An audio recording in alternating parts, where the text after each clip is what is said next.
नेपाललाई अन्धकारमा राखिकिन बेच्दैछन् त कुलमान घिसिङले भारतलाई बिजुली। देऊ लोड सेडिङ तालिका यति बजेदेखि यति बजेसम्म फलाना ठाउँमा बत्ती आउँदैन भन। ढुङ्गा हान्ने बित्तिकै बत्ती आउँछ यहाँ। देशभरि बिजुली बढी भयो भनेर भारतमा बेचिरहँदा हामी कर्णालीको जनताले चाहिँ बिजुली बाल्न पाउने या नपाउने। नेपाल विद्युत प्राधिकरणले आइतबारदेखि लागू हुने गरी लोड सेडिङ समय फेरि बढाएको छ।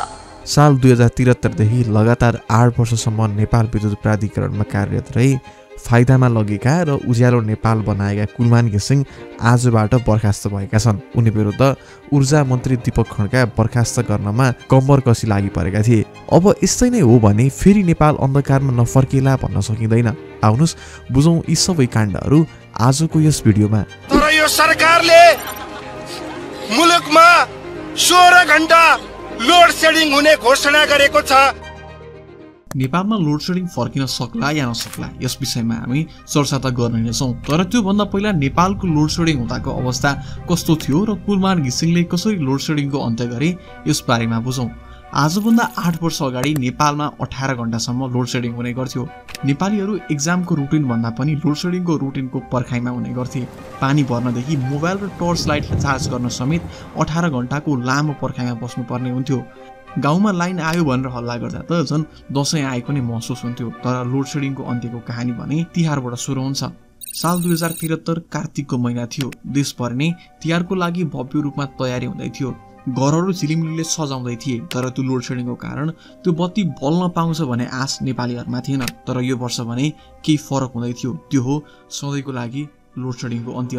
त्यस दिन पहिलोपटक काठमाडौँका बासिन्दाहरूले रातभरि उज्यालो देख्न पाएका थिए र चैत्र 1 गते देशभरिबाट नै लोड सेडिङको अन्त्य भयो। आखिर को थियो त यसको पछाडि जसले 2 महिनामै 18 घण्टाको लोड सेडिङ हटाउन सफल भए?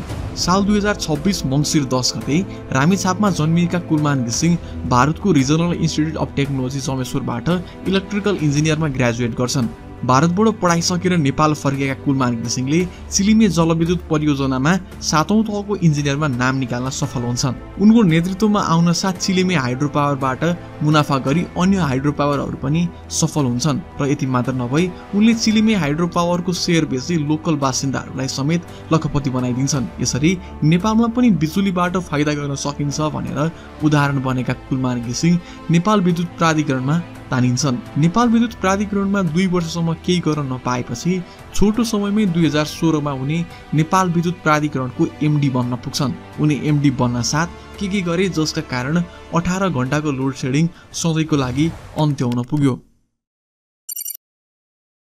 तपाईले पक्कै आफ्नो गाउँघरमा पोलमा हुक लगाएर बिजुली चोरेको त देख्नु नै भएको होला। यसलाई भनिन्छ लिकेज प्रब्लम। यसले मानव क्षति मात्र नभई लोड सेडिङ हुनुको मुख्य कारण मध्ये यो पनि एक हो।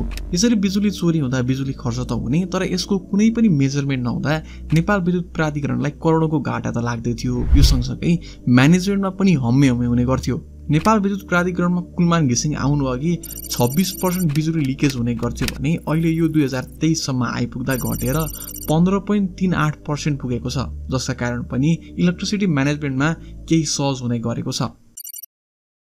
लोड सेडिङ हुनुको कारण लिकेज प्रब्लम मात्र थिएन, तर कमिसन, करप्सन अनि बायस डिस्ट्रिब्युसन पनि थियो। नेपालमा हो कमिसन र करप्सन बिना कुन चाहिँ काम पो हुन्छ र? नेपाल विद्युत प्राधिकरणका एमडी कुलमान घिसिङ आउनु अघि मुकेश काफले एनईओको एमडी थिए र उनलाई बारम्बार कमिसन र करप्सनको आरोप पनि लाग्ने गरेको थियो। मुकेश काफले एमडी भएको उक्त समयमा नेपालीहरूले 18 घण्टाको लोड सेडिङ खेप्नुपर्ने हुन्थ्यो र उता फ्याक्ट्रिज र कम्पनीहरू भने 24 घण्टा बिजुलीमा चल्ने गर्थे। जसका कारण कहिले पनि इक्वल डिस्ट्रिब्युसन हुन पाएन। उता फ्याक्ट्रीहरूलाई 24 घण्टा बिजुली दिनु र यता नेपाली जनताहरूलाई 18 घण्टाको लोड सेडिङमा पार्नु उनीहरूलाई डबल फाइदा थियो। एक त फ्याक्ट्रिजहरूबाट कमिसन र अर्को इलेक्ट्रोनिक्सहरूबाट कमिसन। सो समयमा टर्च लाइट, सोलर र इन्भर्टरहरूको भव्य डिमान्ड हुने गर्थ्यो। यसरी डिमान्ड बढ्दा उनीहरू पनि इलेक्ट्रोनिक्सहरूबाट निकै कमिसन पाउने गर्थे। जसका कारण पनि उनीहरूलाई कहिले पनि लोड सेडिङ अन्त्य गर्ने सोच्ने आएन। तर कुलमान घिसिङले यो सबै सिस्टम बन्द गर्छन् र फ्याक्ट्री र जनताबीच प्रोपर इक्वल डिस्ट्रिब्युसनको सुरुवात गर्छन्। जसका कारण अलिक भए पनि लोड सेडिङ घट्ने नै भयो। उक्त समयमा नेपालको विद्युत प्रोडक्सन नेपाललाई नै पुग्ने गरी थिएन। डिमान्ड अनुसारको बिजुली उत्पादन गर्न नसक्दा उनले भारतबाट 300 देखि 400 मेगावाटको बिजुली आयात गर्छन्। यसरी डिमान्ड अनुसारको बिजुली पुग्ने भएपछि उनले नेपालको हरेक सब स्टेसन र पावर स्टेसनहरूमा टावर म्यानेजमेन्ट र इक्वल डिस्ट्रिब्युसनको सिस्टम बसाल्छन्। सिटी एरियाहरूमा धेरै डिमान्ड हुने भएकाले उक्त ठाउँमा कडा निगरानी राखी उनले सप्लाईमा त्रुटि हुन दिएनन्। लोड ब्यालेन्स गर्नका लागि क्षेत्र अनुसारको सब स्टेसनहरू बनाए। जीर्ण अवस्थामा रहेका ट्रान्समिटर र तारहरूलाई चेन्ज गरी नयाँ र धेरै क्षमता भएको ट्रान्समिटर र तारहरू हाल्न थाले। एक क्षेत्रदेखि अर्को क्षेत्रमा पुग्ने गरी ट्रान्समिसन लाइनको विस्तार गरे। यसरी कुलमानको नेतृत्व र कर्मचारीहरूको साथले लोडसेडिङलाई घटाउन सफल हुन्छन्। यसरी म्यानेजमेन्ट गर्दा कुलमान घिसिङले पहिलो वर्षमै 1.5 अर्बको फाइदामा पुर्याउँछन् र अहिले वार्षिक 10 अर्ब फाइदा हुने गरेको छ, जसका कारण नेपाल विद्युत प्राधिकरण नेपालको मुनाफा बनाउने सरकारी संस्था मध्ये एक बन्न पुग्छ। यसरी फाइदामा रहँदा नेपाल विद्युत प्राधिकरणले धेरै आफ्नो हाइड्रो पावर प्रोजेक्टहरूलाई सफल पार्छन् र अझै कति बन्दै पनि छन्। र अहिले नेपाल विद्युत प्राधिकरणले 1122 मेगावाट र प्राइभेट सेक्टरबाट 1410 मेगावाट गरी अहिले नेपालमा 2500 मेगावाट उत्पादन हुने गरेको छ, जसमध्ये 1700 मेगावाट मात्रै अहिले नेपालको डिमान्ड हो। यसरी बाँकी त्यसै खर्च भएर जाने बिजुली कुलमान घिसिङले भारतलाई बेच्ने गर्छन्। बर्खायाममा झरी पर्दा वाटर लेभल बढ्ने गर्छ र धेरै बिजुली उत्पादन हुने गर्छ, अनि आवश्यक भन्दा बढी विद्युत उत्पादन भएको र यसै व्यर्थ जाने भएकाले मात्रै बिजुली बेचेको उनी बताउँछन्। यदि नेपालीहरूलाई पुग्ने गरी नै बिजुली उत्पादन भइरहेको छ भने पनि किन पटक पटक बिजुली काटिँदैछ त? आखिर किन हामी नेपालीहरूले दिनको 2 देखि 3 घण्टाको लोड सेडिङ खेप्नु परेको छ त? र हावाहुरी र पानी पर्न साथ लाइन जानुको कारण के हो त? यसका केही कारणहरू छन्। बिजुली उत्पादन बढ्दो भए पनि पूर्वाधार मतलब प्रसारण लाइन र सब स्टेसन निर्माण काम भने अघि बढ्न सकिरहेको छैन। बिजुली उत्पादन पुग्दो भए पनि तर त्यसलाई सब स्टेसन वा घर घरसम्म पुर्याउन नसक्दा लोड सेडिङ हुने नै भयो। नेपालको पूर्वी क्षेत्रमा उत्पादन भएको बिजुली पश्चिमसम्म पुग्न पाइरहेकी छैन र पश्चिममा उत्पादित बिजुली पूर्वमा पुग्न सकिरहेकी छैन। अनि पुगोस् पनि कसरी? ट्रान्समिसन लाइन र सब स्टेसन नै बन्न नपाएसी, अझ भनौँ बनाउन नदिएसी। नेपालको स्वयं यस्ता ठाउँहरू छन् जहाँ पूर्वाधार यानि कि ट्रान्समिसन लाइन र सब पावर स्टेसन योजनाहरूमा मेयर, वन समिति, स्थानीय जनता, स्थानीय सरकार त केही राजनीतिक दलहरूले काममा अवरोध गरिरहेका छन्। आजभन्दा 3-4 वर्ष अगाडि नेपालको बिजुली डिमान्ड त्यति धेरै थिएन र कम क्षमता भएका तार, ट्रान्सफर्मर र सब स्टेसनले पनि धान्ने गर्थ्यो। समयसँगै पावर कन्जम्सन पनि बढेर गएको छ, जसका कारण पनि बिजुली प्रसारणका लागि पहिलाका कम क्षमता भएका ट्रान्समिसन लाइन र सब पावर स्टेसनहरू बढाउनु पर्ने भएको छ। एउटा उदाहरणबाट बुझ्नुहोस्, एउटा गाउँ छ जसलाई दिनको 100 लिटर पानीको डिमान्ड छ र त्यहाँ आउने पानीको पाइप पनि 100 लिटर पानी फाल्नेकै क्षमताको छ। तर केही समयपछि त्यो गाउँमा 10 वटा घर बढ्छन् अथवा पानी खर्चिलो हुन थाल्छ। मतलब पानीको डिमान्ड 100 लिटरबाट बढेर 120 लिटर पुग्छ। अब यस्तो अवस्थामा के गर्ने त? अप्सन ए 10 वटा घर भत्काउने, अप्सन बी 100 लिटरको पाइपलाई बढाई 150 लिटरको बनाउने, अप्सन सी सब्सक्राइब गर्ने, अप्सन डी केही पनि नगर्ने।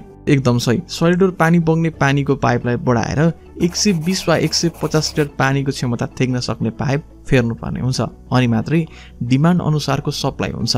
अहिले बिजुलीको हालत पनि ठिक यस्तै भइरहेको छ। डिमान्ड बढ्दो छ तर त्यसको सप्लाईको लागि ट्रान्समिसन लाइन र पावर स्टेसनहरू पनि बनेकै छैनन्, अनि ट्रान्समिसन लाइन र सब स्टेसन बनाउन खोज्दा यसमा विरोध र अवरोध भइरहेको छ। कनपुरको हेटौडा उपमहानगरपालिका 15 स्थित सुकौली क्षेत्रमा बासिन्दाले 132 केबी डबल सर्किट प्रसारण लाइनको तार फेर्ने काममा पटक पटक अवरोध गरिरहेका छन्। करिब 41 वर्ष अगाडि प्रसारण लाइन निर्माण गर्दा प्रभावित जग्गाहरूको मुआवजा तथा क्षतिपूर्ति नदिएको, रुट सार्नुपर्ने लगायतको माग राखी स्थानीयले लाइनको तार फेर्ने कार्यमा अवरोध गर्दै आइरहेका छन्। नेपाल विद्युत प्राधिकरणले पूर्व पश्चिम 132 केबी डबल सर्किट प्रसारण लाइन क्षमता वृद्धि गर्न हेटौडादेखि धनुषाको ढल्केबर सब स्टेसनसम्म करिब 136 किलोमिटर खण्डमा पर्ने कम क्षमताको पुरानो तारलाई बदलेर उच्च क्षमताको नयाँ तार राख्न लागेको छ। तर यो पनि जग्गा र मुआवजा मामिलाका कारण रोकिन पुगेको छ। भारतको न्यू बुटोलमा पनि नयाँ ट्रान्समिसन लाइनमा अवरोध गरिरहेका छन्। वन समितिले रुख जङ्गललाई फडानी गर्न नदिने भन्दै अहिले यसको काम रोकिएको छ। यति मात्र होइन, 100औं ठाउँहरूमा यस्तै समस्या छ, जुन समस्याले हामी आफैलाई लोड सेडिङतिर धकेल्दैछौँ। कुलमान घिसिङ भन्छन्, जनतालाई समस्या नहोस् भनेर मन्त्री परिषदबाट निर्णय गरेर समेत उचित मुआवजा दिँदा पनि अवरोध नहट्ने अवस्थाले हामीलाई चिन्ता बढेको छ। उनका अनुसार पूर्वबाट पश्चिमतर्फ बिजुली जान नसक्दा एकातर्फ खपत हुन नसकेको बिजुली निर्यात गर्नुपर्ने र पश्चिम क्षेत्रमा नपुग हुने बिजुली टनकपुरबाट आयात गर्नुपर्ने बाध्यता छ। यसरी क्षेत्र अनुसारको सब स्टेसन र ट्रान्समिसन लाइनमा डिमान्ड अनुसारको सप्लाई नहुने हो र कामलाई रोकिरहने हो भने पक्कै हामी लोड सेडिङतिर नै फर्किनेछौँ। त्यो नि हामी आफ्नै कारणले। अब बुझौँ पानी पर्न साथ लाइन किन जान्छ त? नेपालका लगभग सबै पुलहरू पुराना या त काठले बनेका छन् र तारहरू पनि नाङ्गै छन्। पानी पर्न साथ हावाहुरी चल्छ र काठका पोलहरू वा पुराना मकिएका पोलहरू भत्किन सक्छन् अथवा कतिपयले त रुखका हाँगा बिगाहरूलाई छुने गर्छन्। अनि यस्तो हुँदा सर्ट सर्किट हुन्छ र सब स्टेसनमा ट्रिगर भई अटो पावर कट हुने गर्छ। यसको कतिपय समस्याहरू त तुरुन्तै समाधान हुन्छन् तर कतिपयलाई भने निकै समय लाग्ने गर्छ र त्यतिन्जेल हामी अन्धकारमा रहन्छौँ। यसको समाधानको लागि कतिपय ठाउँहरूमा त नेपाल विद्युत प्राधिकरणले इन्सुलेट तारको प्रयोग गर्दै आइरहेको छ, जसका कारण सर्ट सर्किट हुने जोखिमबाट हामीलाई केही राहत मिलेको छ। यति मात्र नभई अहिले देशभरका ठुला बाटो र रोडहरू बन्दैछन्, जसका कारण पनि पुल सार्नुपर्ने कामले पनि पावर कट्सहरू हुने गरेको छ। यसैले सबै बाटोघाटो ट्रान्समिसन लाइन र पावर स्टेसनहरू नबन्दासम्म हामीले यसरी नै बेला बेला लोड सेडिङ भोग्नुपर्ने हुन्छ, जुन सधैँको लागि त होइन तर केही समयका लागि भए पनि हामीलाई लोड सेडिङको झलक पनि दिइरहेको छ। घिसिङलाई निकाल्न लागि परेका दीपक खड्का आज उनलाई पदबाट बर्खास्त गर्न सफल भएका छन्, जसको मतलब अब नेपाल पहिलाकै अवस्थामा फर्किने र 18 घण्टासम्म लोड सेडिङ खेप्नुपर्ने हुन सक्छ। घिसिङलाई यी मुख्य 3 कारण देखाउँदै बर्खास्त गरिएको थियो। 2 महिनासम्म सञ्चालक समितिको बैठक नबोलाएको, भारतको केन्द्रीय विद्युत प्राधिकरणसँग बिना अनुमति सम्झौता गरेको र डेडिकेटेड फिडर्स तथा ट्रङ्क लाइन मार्फत विद्युत प्रयोग गर्ने उपभोक्ताबाट बक्यौता उठाउन सरकारको निर्देशन पालना नगरेको भन्दै उनलाई नेपाल विद्युत प्राधिकरणबाट निकालिएको छ र हाल नयाँ निर्देशकको रूपमा हितेन्द्र देव साक्य नियुक्त भएका छन्।